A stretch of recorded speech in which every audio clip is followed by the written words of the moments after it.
Dean Joan, thanks for joining in. You guys are very lucky. Not only do you have Sydney on the call, but you have Professor Howarth. And thank you. Let me give you an overview of the newly, we changed some of the format of the exam, and then we will give you a brief explanation about each of the three sections, and then we'll be happy to answer any questions you might have. And if you have any questions on what we look for in well-written answers and suggestions on how to study, we'd be happy to share with you our experience there. So does that sound like a plan? A yes or a no or thumbs up, then I know that we're all paying attention here. So the exam starting in February will consist of three different segments. You'll have one segment, which is the MBE. We're going back to the standard National Conference MBE exam. That will be one day. The next day, we will have 6 essay questions written by, as we have in the past over the last 32 years, as I can say. The Board of Bar Examiners drafts the questions, drafts the answers, and then the member of the Board of Bar Examiners is responsible for the grading of the answers. We'll have 6 questions on the essay portion, 1 hour each, and then we'll have 2 Nevada performance tests, just like we've done since the beginning of the pandemic. These will be just like the performance tests that the National Conference provides, where you have the problem, the direction, and then the library to be used. And so let me jump into each one of those sections and how we will be grading the exam and what it will take to successfully complete the bar exam. The MBE will count 1/3 of the total grade on the bar exam. And so we've assigned 60 points to the MBE. A score, a scaled score, not a raw score, a scaled score of 138 on the MBE will constitute I say passing, it'll constitute passing points. So it'll be 70% of the 60 points allocated for this portion of the exam. So if you get a 138, then you have 42 points on the exam. If you get 200 points, then you get 60 points on this segment of the exam. What's different is that we will no longer use the MBE to scale the performance test or the essay scores. In other words, it's just standalone. Once we get the scale score, our psychometricians will do the calculations, and then they will assign the total number of points. And for your purposes, a 138, which has been the case over the last, I want to say, 7-8 years in Nevada, a 138 would constitute a minimum competence on this portion of the exam. Any questions on that?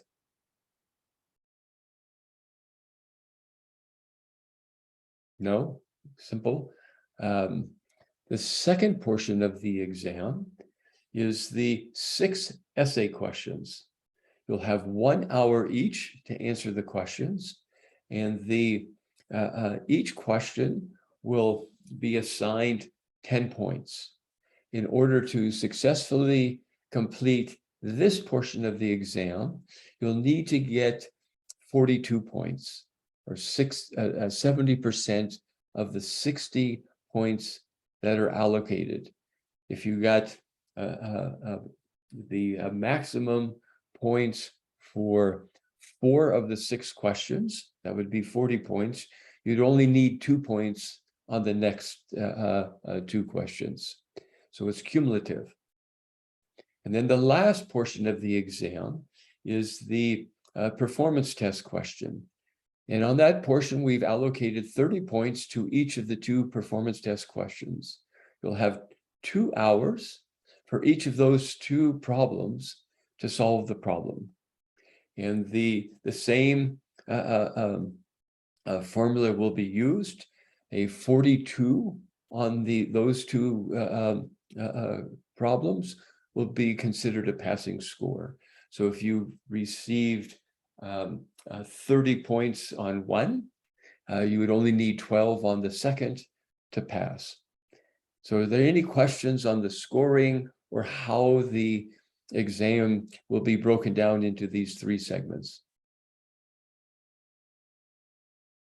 Okay, I take that as a no. Or yes, Teresa. Yes, can you hear me? I can.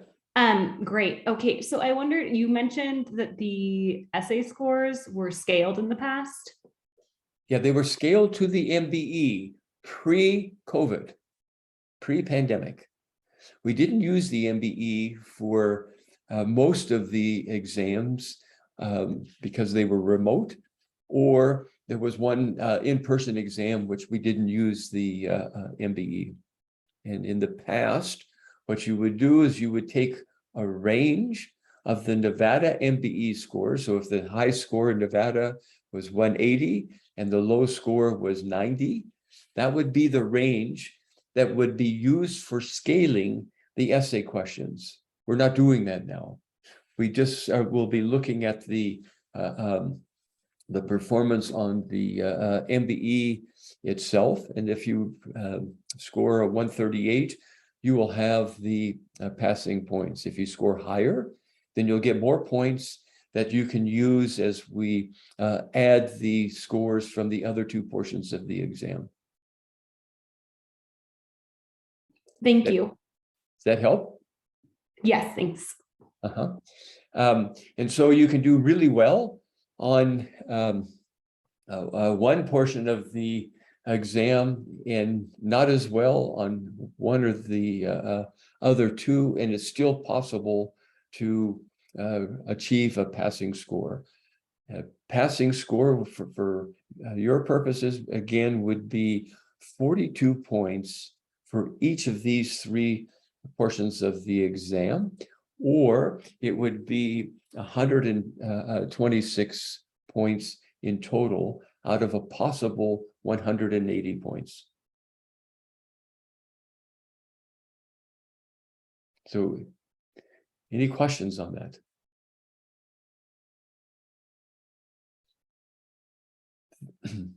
On the performance test, the Nevada performance test, you will have, again, you'll be asked just to do a problem, whether you're writing a bench memo, whether you're writing a letter to the client, whether you're writing a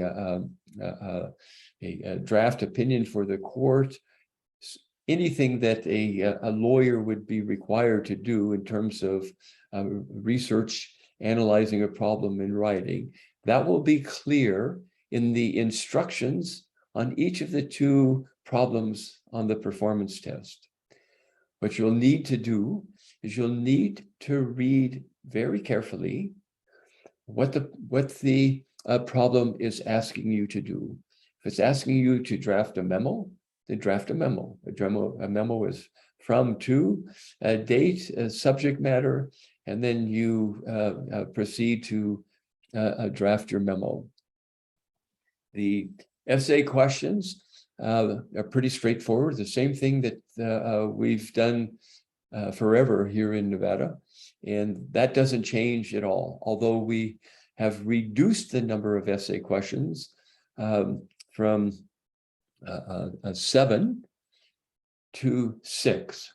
One of those 6 essay questions, per the Supreme Court rule, will be a professional responsibility essay question. So you'll have 5 subject matter questions and 1 professional responsibility question. Questions? Okay, and then the no questions. Is it this easy? That's good. In terms of the both of the writing portions.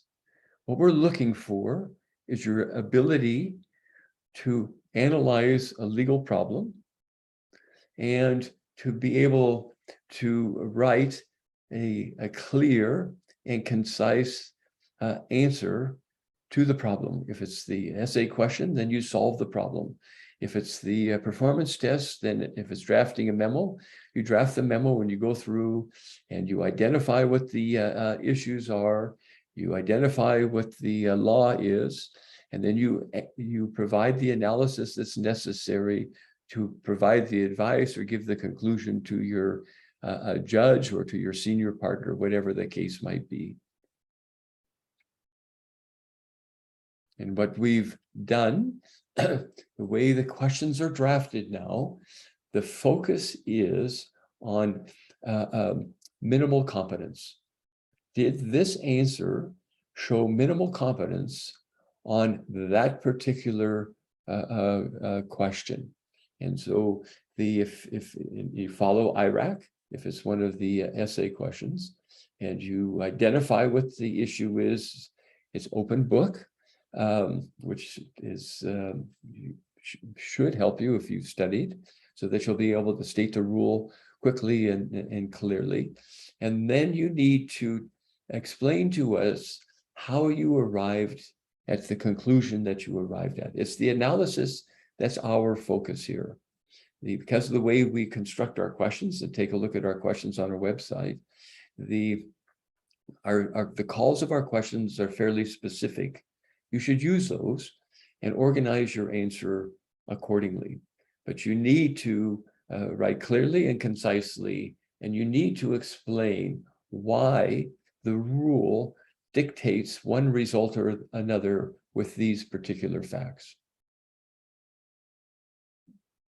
The performance test questions, Cindy, I don't believe those are open book. I think because we give the entire library, that they already have the law, and so they don't need, in fact, it would be distracting to go to outside sources. The open book isn't going to help you if you haven't studied. I can promise you it'll be very distracting if you haven't studied, but if you have studied, it will help you.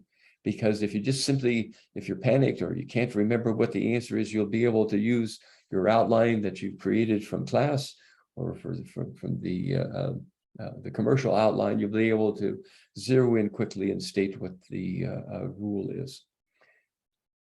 But it'll only help if you've studied. Okay, this is an easy group. Either I'm explaining it really well, or it's too soon to be worried about it. Any questions? Okay, and you guys are making it easy for me. So here's the last thing. To study at this stage in your studying, I highly recommend that you go on our website, take a look at our past questions, and see if you can't answer those questions. In other words, practice taking the question. As we get a few weeks out, I wouldn't worry about writing out the whole answer. I think it's pretty easy to write out the answer once you have your outline.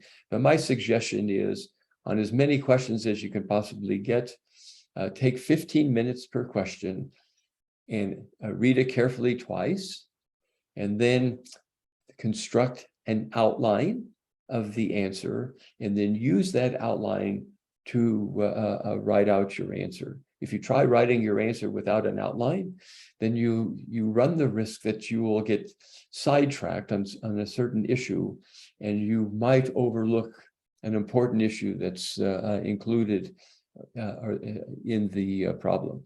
Brian. So we got a couple of questions that folks sent in advance, and the two questions that were sent in advance both actually revolved around the same theme. So rather than asking the specifics, maybe I could just ask you good folks to give us a little bit on this. People were wondering about if you could tell us a little bit about the software that people are going to need to download in order to take the exam, particularly those who have taken this before, if the old version that they used previously of ILG will work, or if they need to download anything additional. And then had someone who was a first-time taker who just was wondering if they could be talked through a little bit what the actual on-the-day process looks like as far as the software goes. Sydney. Yes, so you have to re-download the software. It's going to be different for every exam because of the different nature of the exam. And when you do that, which the deadline is coming up next Friday, so please make sure that you download the software and go ahead and take the practice tests that are in there. That will give you an idea of the functions of the software and how it will work for you on exam day. So you can go in there, take the practice tests, play around with the functions, see everything that you'll be able to do, so it's not learning the software on exam day. That's the best way to get used to that. So just remember that deadline's coming up, so download that. Do you want me to provide any more information on that, Dean Wall? I think that works for the folks who asked that question. Any of our takers on the call have any additional questions on that front? All right, I think that covered it. Thanks. Speaking of reading the instructions, both as to signing up next week and on the exam itself, make sure that you read the instructions very carefully. And I'll just give you one, actually it is a horror story, just to keep this in mind, that is important to read the instructions. Maybe 10 years ago, we had a taker of the exam on the last segment of the last day.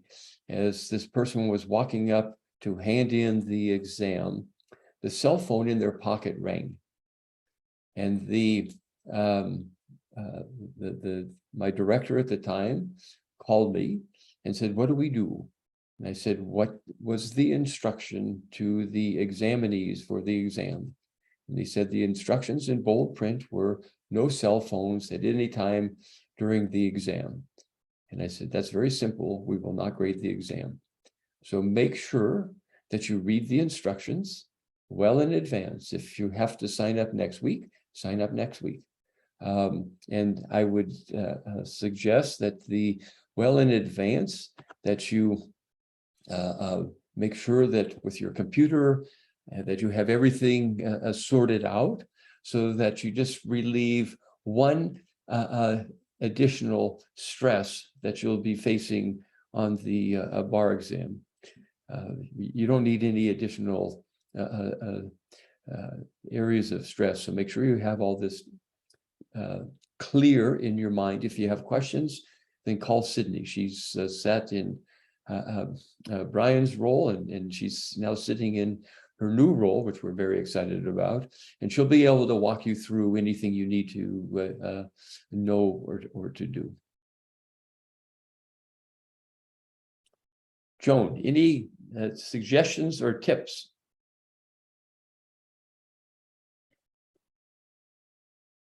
Two things, and I've been having trouble with my audio, but you all can hear me? Yes. Okay, good. So first of all, one of the things that we have seen is bar examiners since the advent of the open book exams is that sometimes candidates hurt themselves, test takers hurt themselves by trying to change in a substantial way the kind of answer they're giving by using their references a great deal.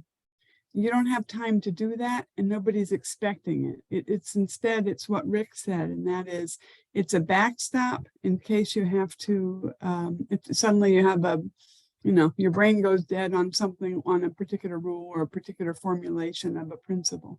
So you want to not overuse it. You don't have time. It doesn't mean you don't need to get a whole different level of background on the issues because you have those resources. You need to do the exam exactly as if it were closed book, except it's there as a backstop if you happen to need it. Many of you won't need it. Some of you might need it for one or two things out of, say, 6 essays. So it's really to be on the side to help you have some reassurance.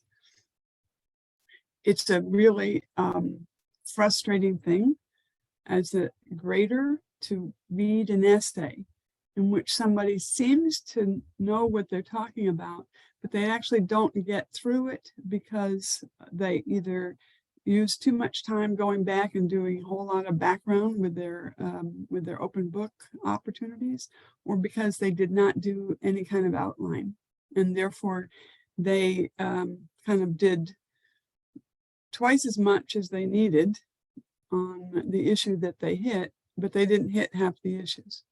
So I would recommend that even though it is open book for the essays, particularly because you also need closed book for the MBE, that you do most of your studying with closed book, because it's too hard for you to keep track of what you really know and what you don't know when in the middle of test preparation you keep checking your books. So I think that there's nothing lost in preparing through doing these practice exams, seeing how well you can do it without needing to look at your references.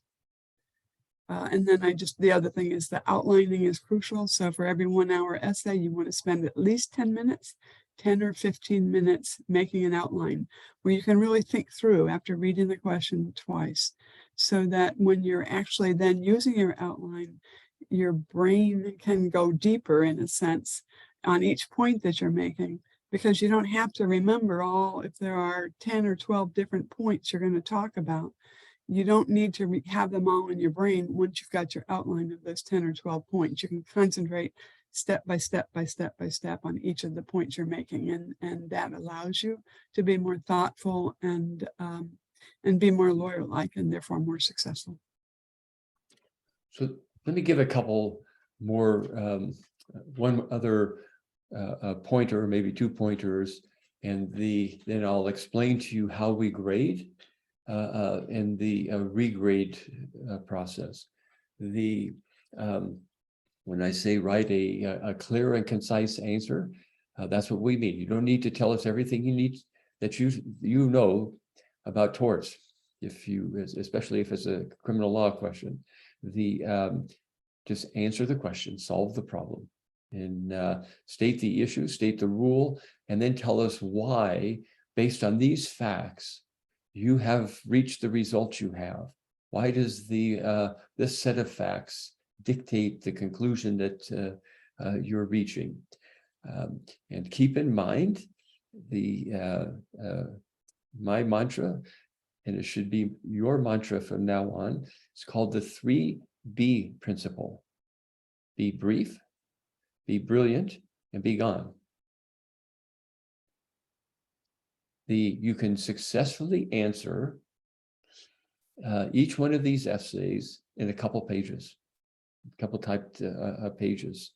If you're disciplined, both in your studying and as you analyze and you solve the on the paper, and practice that now because you're in the stage where you start writing answers to practice answers to your questions. And let me tell you how we grade. As each of us grades, we each are allowed to use 2 graders, and we grade the same 30 answers initially, so that we have calibrated what a passing answer looks like. We are able then to refine the rubric, and our focus again is on minimal competence. We're not looking for law review quality answers on any of these questions by any means. And as we read through the questions, that's the question we ask ourselves. When we drafted the question and the fully briefed answer, we also highlighted those areas we think are required for minimal competence. The end of the grading of the exam, we take all of the scores, and for those examinees that are within a band of about 10% below the pass mark, then we regrade all those papers again. And we meet the entire board, the 13 members and myself, we meet and we discuss those examination papers that were in that regrade band. And the question again, as a group, as we review them, is did this person exhibit minimal competence in each of these three segments of the exam? And if we say that overall, even though they did very well on one and very poorly on the other, we're looking at it in the aggregate and making that determination whether or not it's a minimal competence. Okay. Well, that was easy. If you don't have any questions, then we're going to go back to work. I do have one question. I've already done all the other past NPTs, and the program that I'm using just gives me the hour like they do in other jurisdictions. So what would you suggest to, there's nothing to study, right? Because we don't know, but a way to practice the NPT, because that's the hardest part for me, just, getting all the information together and just having the time to write it. That's my top issue right now. Okay, Gabriella, what I would suggest that you do, practice some of ours. We have a bunch of ours up on our website.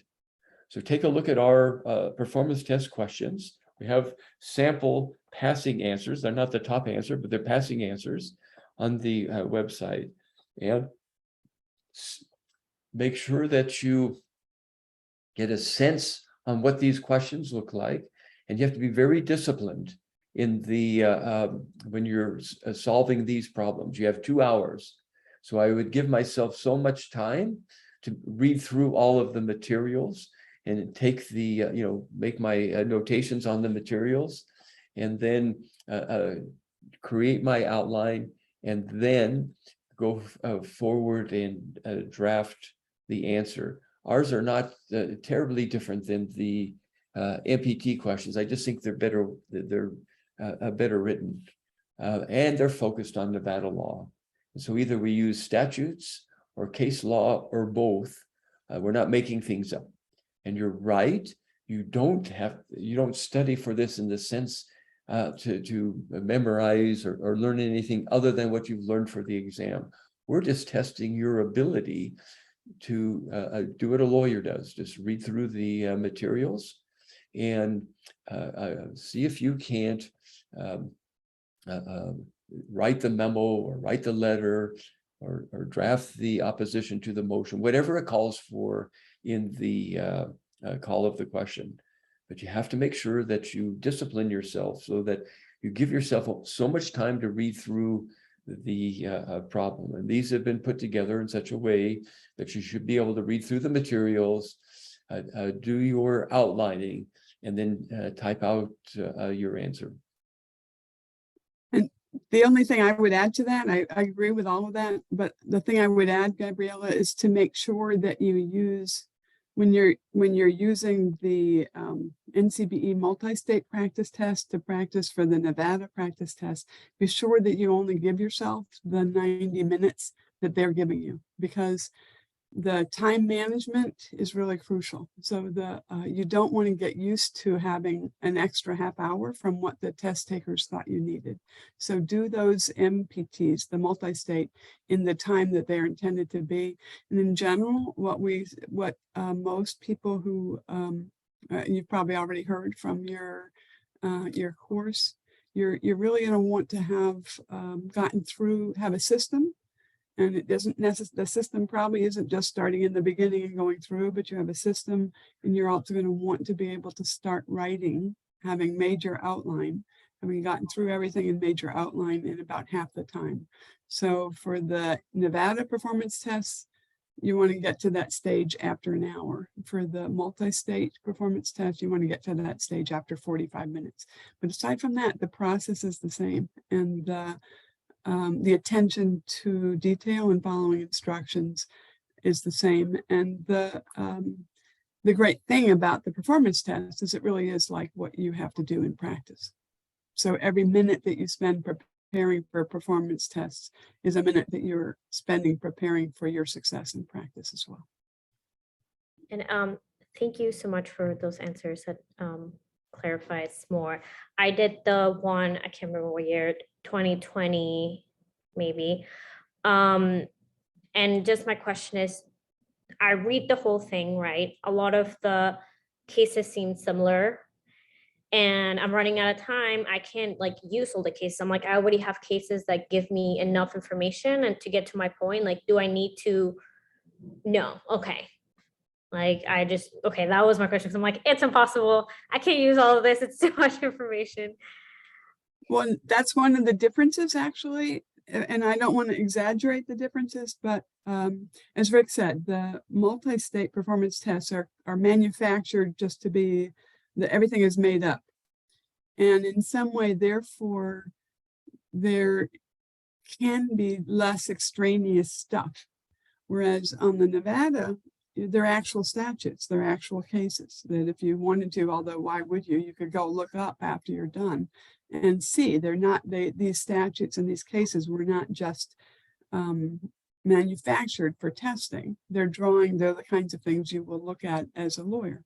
And that means when you think about it, there's more likely to be some duplication. There's more likely to be extraneous stuff that you don't need. That's not a bad thing in terms of the test, because that's what lawyers do, right? That you, from the first day of the first class you had, you've been learning about what's relevant and what's not relevant, how to read like a professional. So in some ways, therefore, I think there's some, with the multi-state performance tests, there's less material that's not going to be used. And so a lot of times someone will say for that, make sure you have something to say about everything. That's less true. Obviously the library and the Nevada performance test has been created and the file has been created for the purpose of the exam. But it's also true that because it's real life materials, it's there's more stuff that might not be absolutely necessary to be included in your answer. You're being tested on finding the part, reading with the purpose is solving the problem, as Rick said. Okay, great. Thank you. Any other questions? I think this is more straightforward than it used to be with scaling. I don't have to explain the scaling part, which usually took about 20 minutes. But the purpose for what we're doing is to give you an overview of the exam and try to reduce to the extent possible the anxiety. And I think the more you know about the exam and how we grade and how we bend over backwards after we've done the initial grading, we're hoping that knowing that it will reduce your anxiety. You're going to have enough.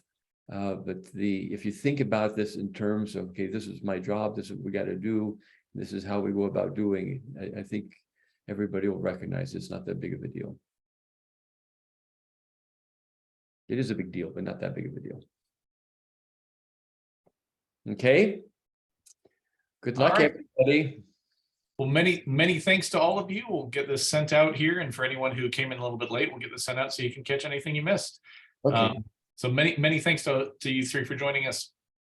Our pleasure. Bye now. Thanks a lot. Take care. Thank you.